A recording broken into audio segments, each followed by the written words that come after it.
Hey guys, welcome to JEE Main revision series. और इस series में हमारा अगला क्वेश्चन है, if the sum of the slopes of the line given by x square minus 2cxy minus 7y square is equal to 0 is 4 times their product, then c has the value. Basically ये question किस पे based है? Pair of straight line पे। तो सबसे पहले हमें pair of straight line के बारे में फुल आइडिया होना चाहिए। अगर हमारे पास बेसिक आइडिया है पेयर ऑफ स्ट्रेट लाइन क्या होता है, तो हम लोग इस क्वेश्चन को बहुत ही इजीली सॉल्व कर सकते हैं। उसके लिए हम लोग थोड़ा सा बेसिक कॉन्सेप्ट पढ़ने वाले हैं कि पेयर ऑफ स्ट्रेट लाइन होता क्या है। तो सबसे पहली बात हम लोग देखेंगे कि हमारे पास कोई भी 2 डिग्री कर्व हो, ax square plus 2hxy plus by square plus 2gx plus 2fy plus c is equal to 0। ये एक जनरल 2 डिग्री का कर्व इक्वेशन है। अब इसमें एक चीज डिफाइन होती है, डेट इज डेल्टा। अब ये डेल्टा क्या है? तो ये डेल्टा को डिटर्मिनेंट के फॉर्म में ऐसा लिख सकते हैं, hgf।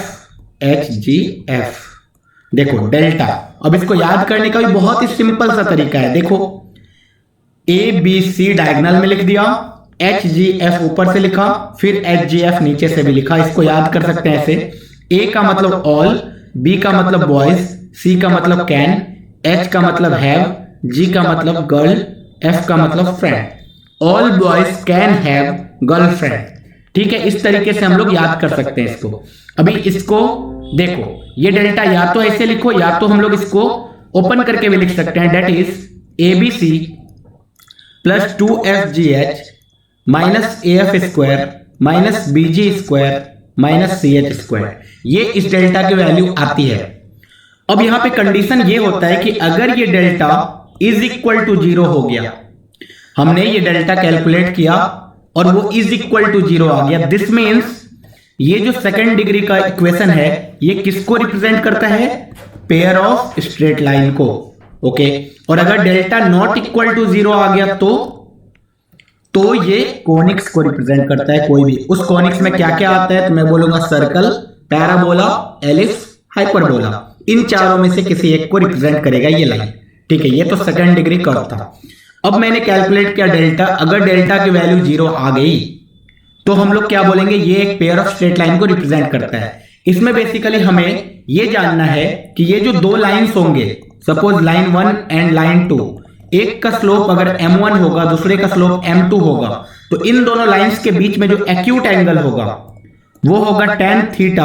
अगर थीटा में मान लो एक्यूट एंगल बिटवीन देम, तो हम लोग बोल सकते हैं tan theta will be equal to modulus of 2 root under h square minus AB whole divided by a plus b। इस फॉर्मूला को हमें याद रखना है।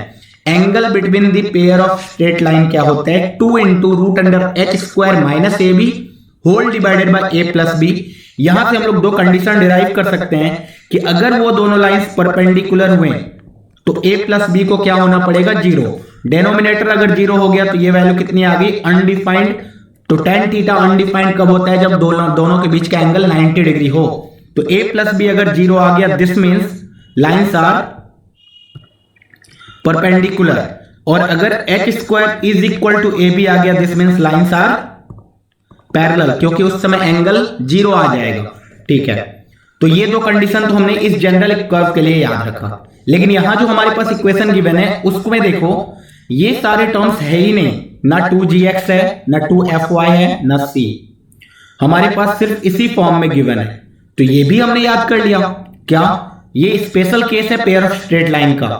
अगर दो पेयर ऑफ स्ट्रेट लाइन, अगर दो लाइंस एक ही ओरिजिन से पास करती हो, line 1 and line 2, suppose line 1 and line 2, एक का स्लोप मैंने मान लिया कुछ देर के लिए m1, दूसरे का स्लोप m2, तो बताओ लाइन 1 किस फॉर्म में होगी? y is equal to m1 x type होगी, एंड लाइन 2 होगी y is equal to m2 x type. दोनों किधर से पास कर रही होगी? 0,0 से।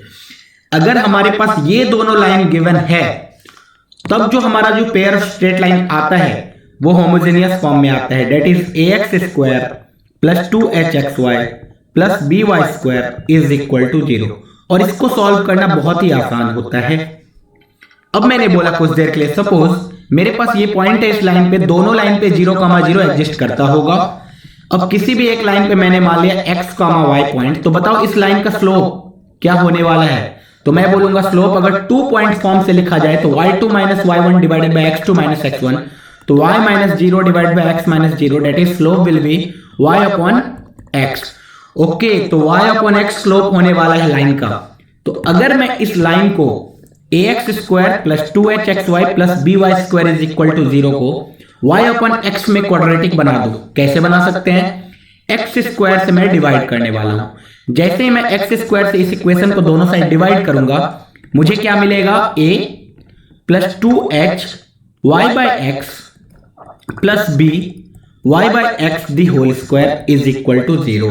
ओके, अब y बाय x में क्या मिल गया मुझे? एक क्वाड्रेटिक इक्वेशन।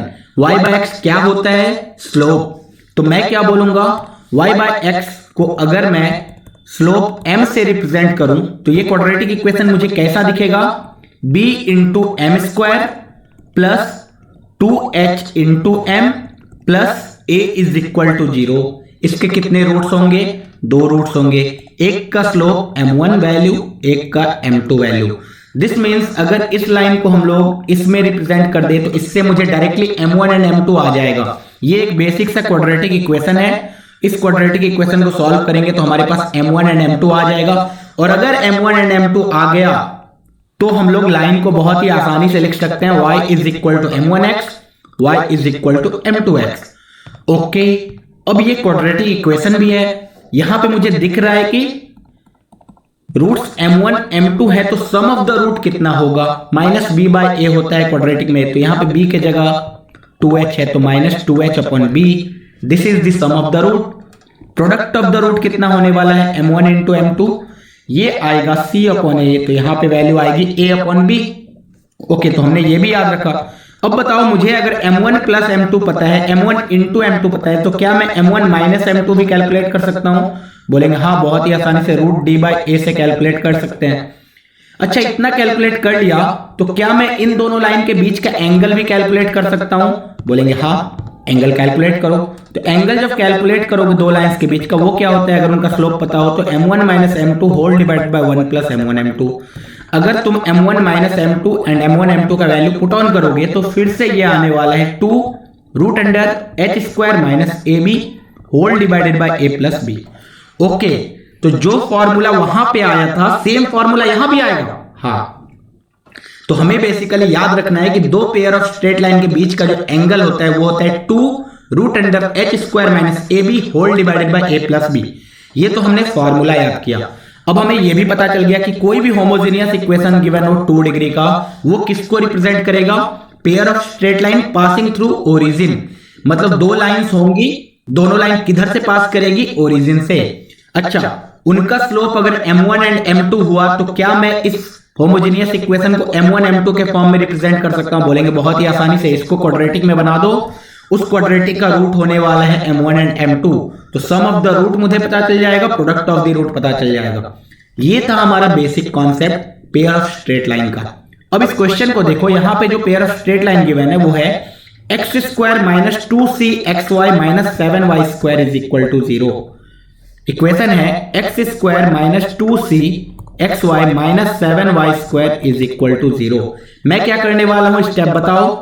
एक्स स्क्वायर से डिवाइड करने वाला हूं। जब मैं एक्स स्क्वायर से डिवाइड करूंगा तो ये आएगा 1 minus 2c y by x minus 7 y by x the whole square is equal to 0। क्या मैं इसको क्वाड्रेटिक के फॉर्म में लिख सकता हूं? बोलेंगे हाँ, minus 7 m square minus 2c m plus 1 is equal to 0। इसको अगर मैं माइनस 1 से दोनों साइड मल्टीप्लाई कर दूं ताकि ये देखने में बहुत ही अच्छा लगे, तो 7m square plus 2cm minus 1 is equal to 0। एक प्यारा सा क्वाड्रेटिक इक्वेशन आया। इसके कितने रूट्स होंगे? 2, m1 एंड m2। अब मुझे slope of sum of the slopes निकाल सकते हैं क्या? m1 plus m2। बोलेंगे हाँ, बहुत ही आसानी से, माइनस b अपॉन a। अच्छा, प्रोडक्ट ऑफ द स्लोप निकाल सकते हैं क्या? m1 m2। बोलेंगे हाँ, c upon a that is minus 1 upon 7। अब हमारे पास जो कंडीशन गिवन है कि sum of the slope is 4 times the product of the slope. Sum of the slope is 4 times the product of the slope. Okay, तो sum of the slope that is minus 2 upon 7 is 4 times the product of the slope. अच्छा, तो अब मुझे cancel होता हुआ दिख रहा है 7 से माइनस से 2 टाइम्स 2 4। तो सी की वैल्यू जो आ गई वो है 2। सो फाइनल आंसर हमारा क्या आया, c is equal to 2। So c option.